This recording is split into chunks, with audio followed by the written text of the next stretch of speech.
Welcome back, everybody. Today, I'm going to teach you how to create a select query in Microsoft Access. This is a powerful way to filter and display specific data from your tables, making it much easier to analyze and work with the information you need. Start by opening your Microsoft Access app and loading into your database. Make sure your data is properly loaded before moving forward, as this will ensure the query runs smoothly.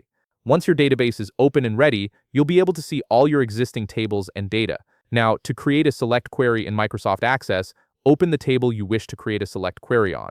This is the foundation of your query, so choose the table that contains the data you want to filter. After opening your table, click on the Create tab located on the top part of your Microsoft Access menu. This tab holds all the tools you need to build new database objects, including queries. From the Create tab, look for the Query Design option and click on it. This will open the Query Design view, which is where you'll build and customize your select query.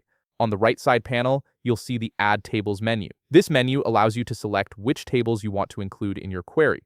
Go ahead and select the table you wish to create a select query on. Once you've selected your table, it will appear in the design view and you'll be ready to start building your query. Now, here's where it gets interesting. Drag the asterisk, also known as the All Fields selector, to your design grid. This ensures that all fields from your table will be included in your query results. Next, add in the row you wish to add a selector query next to it. This is the field where you'll apply your criteria to filter the data. Under the Selector Query field, disable the checkbox in the Show column.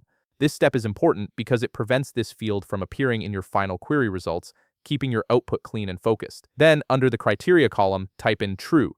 This criteria tells Access to only show entries where the specified field matches the condition you've set. It's a simple but effective way to filter your data. Once your query has been fully set up, click on Run. You'll immediately see only the entries that meet the criteria you've specified appear in your results. This makes it incredibly easy to focus on the exact data you need without sifting through irrelevant information. And that's it. You've successfully created a select query in Microsoft Access. If you found this video helpful, please leave a like, subscribe, and see you in the next video.